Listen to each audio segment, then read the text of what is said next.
الاربع يوم البيوتي. سوري في البدايه قلت الفاشن اتلخبطت معلش.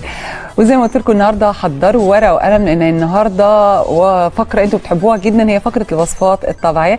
النهارده مش هنقول وصفات وبس لكن هنتكلم بالاخص على البشره والمشاكل اللي كتير مننا ممكن تحصل لنا في بشرتنا. ضيفتي هي خبيره التجميل بالمواد الطبيعيه سالي عبد العزيز. مساء الخير واهلا بيكي يا سالي. اهلا بيك. عايز افكر برضه كل المشاهدين لو عندكم اي اسئله اي اس ام اس ممكن من اي رقم ارضي على 09779 او من اي موبايل على 5773 والاس ام اس اكيد على 9224.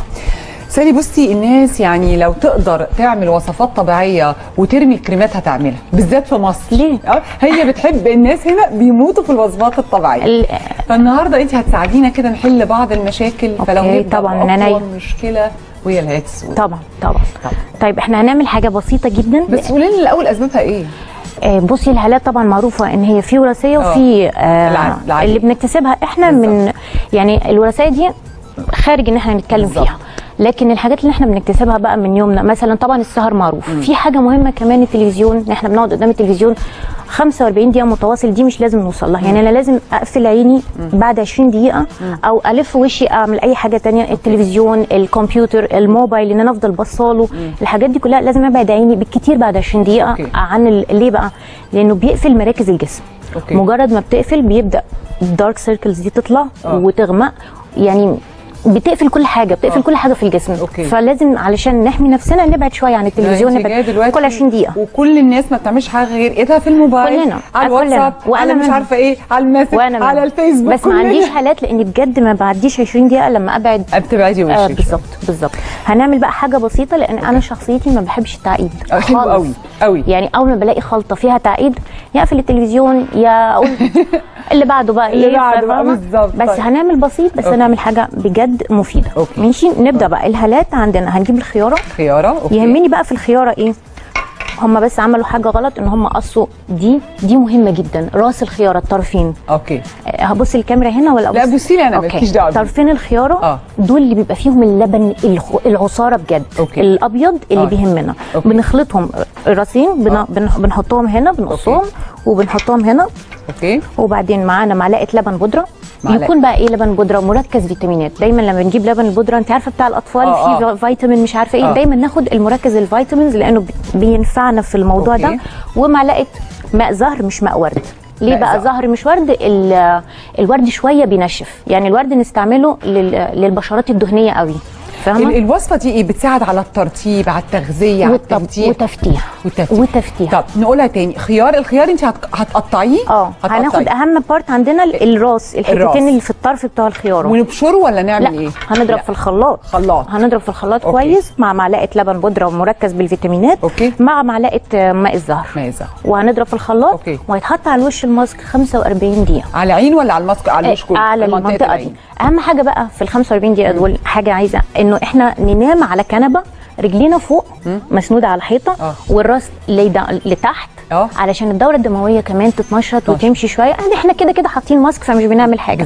فممكن في الفتره دي نعمل زاويه قايمه بالعكس، الراس تبقى تحت. عايزين الدوره الدمويه تدخل شويه في المنطقه دي تدي كده انتعاشه. طب قولي ده بنحطه قد ايه قلتي؟ 45 دقيقه. 45 دقيقه. طيب قولي لي حاجه، هل في طريقه وضع سليمه بحيث انت عارفه المنطقه اللي تحت العين حساسه قوي ما يحصلش اي تجاعيد اي حاجه؟ الوضع السليمه نتكلم فيها لو كريم خفيف الخامه بتاعته خفيفه اخف وانا بحرك المنطقه دي. هو دايما مع عقارب الساعه بس ده للكريمات. الماسك لا عادي ممكن بفرشه او بصوابعها عادي. الماسك ما بيخوفنيش قوي. نزيله بعد قد ايه؟ 45. انا سوري انا اسفه انا سالتك السؤال 3 مرات. كام مره في الاسبوع؟ مره في الاسبوع كفايه. مره في الاسبوع. ونزيله ازاي؟ بميه عادي خالص. نغسل بميه مفيش حاجه. ممكن نلاقي نتائج لو احنا حسنا عاداتنا السيئه بعد قد ايه؟ تالت مرة انا مش هقدر اقول انه من اول مرة. ان شاء الله طبعا تالت مرة طبعا. لو بس نستمر، بالذات العرايس لازم تبدا ممكن واحده حتى تعمله لو هي عايزه بس تنور المنطقه اللي تحت العين، يعني حاجه فعلا كويسة. بينور، والخيار بيشد وبيدي طب نضارة. سؤال تاني، هل الوصفه دي ممكن اخزنها ولا في ساعتها؟ تتخزن، لا تتخزن فين؟ في الثلاجه وتقعد معانا شهرين. الخلطه دي تقعد معانا يعني انت ممكن تعملي كميه كبيره؟ ممكن اعمل كميه كبيره واحطها، بس احنا مش محتاجين كميه كبيره قوي. لا ما اقصدش، قصدي للناس اللي عايزه تخزن. في ناس بتشتغل مش فاضيه تقول مش فاضيه اعمل وصفات، فممكن اخزن الوصفه دي واخليها جوه الثلاجه. ما هو كل الوصفات اللي هنتكلم فيها تقعد، يعني دي اقصر واحده تقعد، الباقيين يقعدوا بالسنه او سنتين. طب ده انت هايله. هي دي بس اقصر واحده فيهم عشان فيها خيار. طيب نشوف برضو مشكله تانية وهي الحبوب. يلا خلينا بس الاول نقول اسباب الحبوب ايه. طيب احنا الحبوب عندنا من سن 15 ل 22 بتختلف عن اللي بقى بعد ال 22. الحبوب بيبقى معاهم مشكله ثانيه. سن 15 دول عارفه هقول لك على حاجه بسيطه جدا. طب هقول لك حاجه اتفضلي. احنا نروح لفاصل اعلاني ونرجع ونشوف وصفه الحبوب. اوكي انا اسفه جدا. فاصل اعلاني.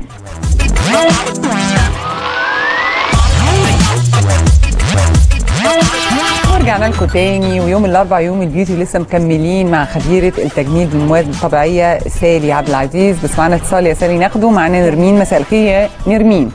الو مساء النور، ازيك يا امينه؟ الحمد لله كويسه. انا كنت عايزه بعد اذنك اكلم سالي. طبعا اتفضلي سالي معاكي. ميرسي. مساء الخير، ازيك يا سالي؟ هاي نرمين، ازيك عامله ايه؟ تمام الحمد لله. انا كنت عايزه اسالك عن حاجه بس. انا يعني للاسف بشرتي جافه جدا.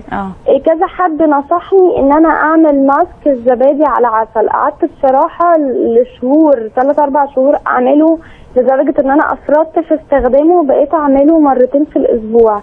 لدرجه ان هو فتح لي المسام بتاعت وشي، ووشي بقى دهني بطريقه بشعه. طيب انت عايزه تخففي الدهون صح؟ يعني انت دلوقتي بشرتك بقت جافه ولا دهنيه؟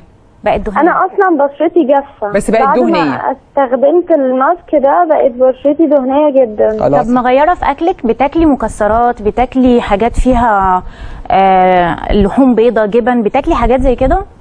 للاسف لا، ما باكلش حاجات خالص. يعني بصي بس بدايه انا عايزاكي تغيري الصابونه بتاعتك. عايزه صابونه، عارفه صابون التجميل العادي اللي في السوبر ماركت ده، بس عايزه اللون يكون ازرق عشان فيها حمضي هتخفف الدهون شويه. اوكي انا مش عارفه ابص هنا ولا ابص لك برضه؟ انت بصي في المكان اللي انت عايزاه. طيب اوكي. عايزه بس تستعملي صابونه زرقاء، دي حاجه اسمها علم طاقه.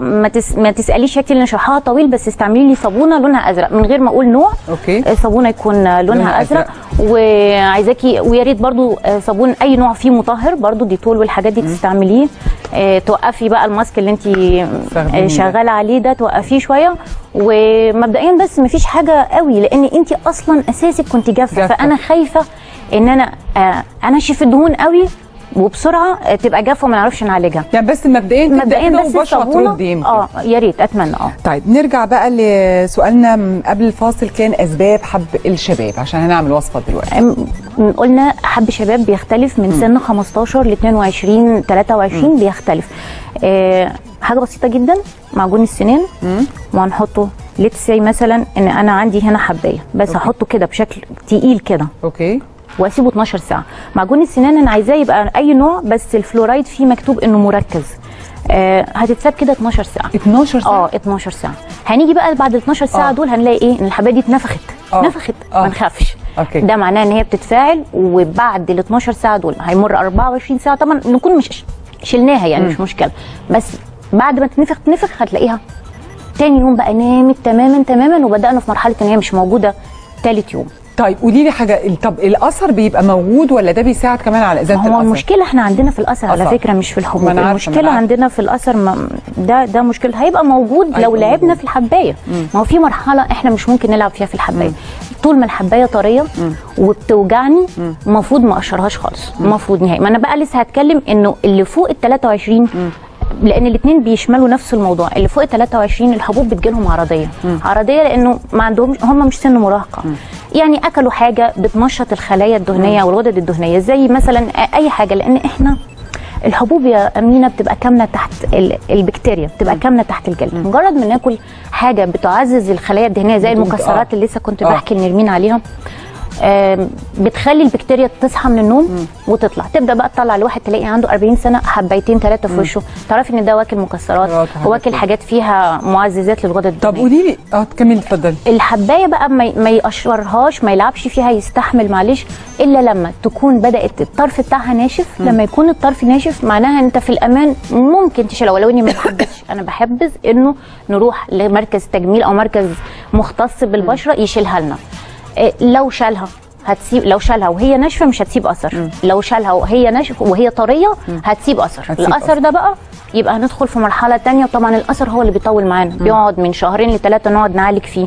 فمش علشان انا متنرفزه في كام ساعه عايزه اقعد استحمل بقى شهور اثر حبوب. طب قولي لي الوصفه اللي انت قلتيها دلوقتي، هل دلوقتي انا احطها بس على الاماكن اللي عندي فيها حبوب بس نقطه زي ما كنت حاطه هنا، نقطه. هي ما تعتبرش وصفه لان هي حاجه بسيطه جدا، انا بحاول ابسط الامور جدا. طب حاجه ثانيه دلوقتي بالنسبه عموما الوصفات الطبيعيه، سواء الاول واحده او ثاني واحده، هل المفروض قبل ما استخدمها اعمل اختبار بس اتاكد ان انا ما عنديش حساسيه تجاهها او حاجه؟ طبعا، بس اصل عشان دي كلها حاجات من حياتنا بسيطة. فاتوقع ان كلنا عارفين مجربين، يعني ما افتكرش ان الحاجات دي هتاذينا قوي، بس وماله الاحتياط واجب، وماله ضروري نعمل طبعا. طيب انت قلتي دلوقتي هتعملي وصفه ثانيه للدهون البشره الزايده، بس برضو خلينا نتكلم عن دهون البشره الزايده الاول. بتبقى موجوده ليه؟ هل دي طبيعه ولا هل دي حاجه بنكتسبها ولا ايه؟ في ناس طبعا طبيعه، وفي ناس اكتسبتها وساعت انها توصل لها. سلامتك.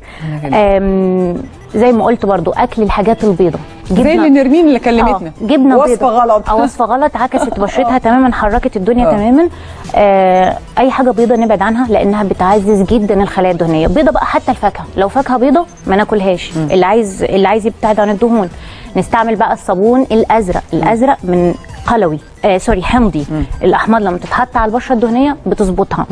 اللي عنده مثلا حبوب في ظهره او في دي شباب كتير بيعانوا منها بسبب الفوط في الجيم اللي بيتبادلوها مع بعض، ياخدوا شاور جل لون الليكويد بتاعه ازرق.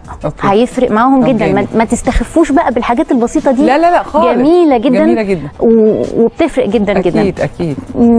كنت بقى سؤالي كمل. اللي هو الدهون الزايده اللي في البشره، ما هو ده احنا قلنا الحاجات ما انا عارفه نعمل الوصفه عشان نقللها من غير. بصي شايفه قشره البرتقانه اهي وهنعمل مساج بيها 20 دقيقه على الوش. مش طبيعيه في ازاله الدهون، بس مش طبيعيه. كل قد ايه؟ ويا ريت ناكل البرتقانه اللي جوه. كل قد ايه؟ كل 3 ايام نقعد كده ناكل البرتقانه ونعمل بدي كده، نعمل 20 دقيقه. الاهم بقى من دي ايه؟ خلصنا ده خلاص. مكعبات البقدونس اللي هي اقول لكم الطريقه ازاي. البقدونس بنغلي ميه الاول، ميه بنغليها وبعدين بنحط فيها شويه البقدونس. ما بنغليش البقدونس لانه يخرب. بعد ما الميه بتغلي بنطفي النار، بننقع فيها البقدونس شويه 10 دقائق، بقى عندنا منقوع بقدونس. يا ريت نحطه في قوالب ثلج ونحطه في الثلاجه قبل ما نبدا اللي هنعمله ده بيوم، عشان يبقى عندنا ثلج قوالب بقدونس. ليه بقى؟ ماده الكلوروفيل اللي في البقدونس بتبقى قابضه للمسام ومنع للدهون بشكل مش طبيعي. بعد ما نخلص ده بنمشي بالثلجه دي على الوش كده. احنا قفلنا تماما، قفلنا المسام، ضيقناها طبعا مش قفلناها، ظبطنا كل البشره. الدهون كده يعني بعد 3 استخدام من الماسك ده هنحس ان احنا طبيعيين، لا احنا في جفاف ولا يعني عايزه اسالك حاجه، يعني معنى ده معالج للدهون ولا حاجه مؤقته؟ لا معالج بس لازم نفضل مستمرين عليه طول حياتنا. بصي الوصفات الطبيعيه بالذات لازم نستمر عليها كل حياتنا. لو بناخد بقى حبوب، بناخد كريمات طبيه، دي بقى اللي بيبقى كورس وبينتهي. لكن احنا عايزين نشتغل من البيت من المطبخ بحاجات سيمبل جدا وبسيطه ومتناول ايدنا وفعاله، يبقى هنستمر عليها فتره. طيب ناخد وصفه ثانيه، وهي وصفه هتموتوا فيها لان هي اللي غمقان التفتيح. احنا اهم حاجه عندنا في الكريمات عموما اللي بنعملها او الماسكات ان احنا يبقى عندنا بودره زنك. اوكي. دي اساسيه، حلوه للدهون، حلوه للهالات، لكل حاجه. بودره الزنك هنجيب بقى معلقه، خليني اعملها كده، احاول اعملها قدامكم. معلقه بودره زنك. هنجيب السبرتو بنسبه 2:1 سبرتو مع ميه زهر، يعني السبرتو هيبقى 2 وواحد معلقه يعني ميه زهر. اوكي. معلقه القشطه او معلقه زبده، معلقه صغيره. ثواني اكتبوها ده يا جماعه وراه عشان انتوا التفتيح ده على فكره ده بيفتح يعني. انا بستعمله انا بس كمان، بس بيفتح مش لوننا الاصلي، بيفتح اللي مغمق. ما بيرجعني لطبيعتي، وبيدي حتى اللي لطبيعتها بيديها نضاره يعني أوكي. اللي على طبيعتها تستعمله هتلاقيها صافيه واحده كده موحده. اوكي. وبعد ده عندنا بقى ده، انا عشان هنا ما فيش بوتاجاز، ده اللبان دكر. ده بنعمله ازاي؟ ده لازم نستعمله هنا ربع معلقه، بنغليها مع فنجان ميه. ده بقى مشكلته في حاجه واحده، انه وانس انه خلصناه وغليت الميه بنحطه على الخلطه، بنضرب الخلطه بسرعه ونحطه على الوش. ليه؟ لانه بينشف بسرعه. هو بيبقى ماده صمغيه لما بنغليه. تاني اقول بنغليه ازاي؟ اللبان الدكر ربع معلقه مع فنجان ميه على النار نغليه. اول ما يديني ماده صمغيه اروح منزله مع التقليب، هيكون بدا يبرد وبدا يبقى دافي. مرحله الدفيان دي جميله جدا، فورا احطه على الوش، لانه وانس انه يبقى بارد هينشف. طب ونحطه على البشره لمده قد ايه؟ 45 دقيقه. اهم حاجه بقى كمان ايه، وهو محطوط على البشره هنجيب فوطه دافيه، كمادات الميه الدافيه، ونحطه على الوش. الفوطه الدافيه بقى بتعمل ايه؟ بتخلي العضله ترتخي. بتخلي الطبقات، لان البشره بتتكون من 3 طبقات. بتخلي الطبقات دي تتفتح تتفتح تتفتح، فتستقبل الحاجات الحلوه اللي احنا عاملينها دي. يعني اي ماسك بتعمليه، مش لازم الماسكات اللي انا عملتها دي، اللي اصعب واللي اسهل نستعمل فوطه دافيه ونحطها ونعد ال10 1 2 3 4 لغايه ال10. طب احنا عايزين نعمل اخر وصفه سريعه، فاضل لنا دقيقتين بالظبط على وصفه نفخ الخدود. بصوا يا جماعه، فاكرين دايما بتقولي نفسي في وصفه تنفخ لي شويه خدود. دي جميله جدا. بس دي مؤقته ولا دايما؟ لا والله دايما. طب وكل مره هتستعمليها هتزيد شويه، كل مره هتزيد شويه. طيب عندنا اهم حاجه زيت الحلبه. زيت الحلبه الحاجات دي من عند العطار. من عند العطار. زيت الحلبه معلقه. اوكي. بودره الزنك برضو هنستعمل معلقه، جليسرين معلقه. انا مش عشان ما فيش وقت مش هخلطهم. اوكي. هنغسل بقى. بصوا هنعمل حاجات تاني الوصف مكونات. تاني زيت الحلبه معلقه، بس نستحمل ريحته لان ريحته زيت الحلبه معلقه. اوكي. زيت الحلبه معلقه، بودره الزنك معلقه، بودره الزنك معلقه. اوكي. 1 جليسرين. 1 جليسرين بس كده. هندوبهم مع بعض، مع بعض ونحطهم بكل بساطه. صدقيني هتشوفي. طب بنحطهم بس على الحته اللي عايزين ننفخها ولا على حسب؟ يعني انا مثلا انا عشان انا رفيعه ايدي عروقي بتبان بسرعه فبحط هنا. يعني ممكن على الايدين، على الوش، على الشفايف. اللي عندها شويه رقبه مترهله او رفيعه قوي تحط هنا، هنا. المكان اللي عايزه تديله بوش لبره. لمده قد ايه؟ 45 دقيقه. 45 دقيقه. كل حاجه عندك 45 دقيقه؟ لا مش كله، الا بتاع الاولاني بتاع الهالات ده ممكن 45، ممكن اقل شويه مش مشكله. بس ده خليه ما يضرش على فكره. يعني طول، يعني احنا بنقول المينيمم 45، ونقدر نخزنه مفيش اي مشكله. سنتين مفيش مشكله. عموما سالي بجد بشكرك جدا، نورتيني. وانا كمان. يعني اكيد بسطتي كتير مشاهدين لان بيموتوا في الوصفات الطبيعيه، واديتي وصفات فعلا حقيقي مفيده. بشكرك جدا ونورتيني. انا اللي بشكرك. ميرسي. هنروح لفاصل اعلاني ونرجع لكم مع فقره ثانيه، فقرات يوم الاربعاء، يوم البيوتي.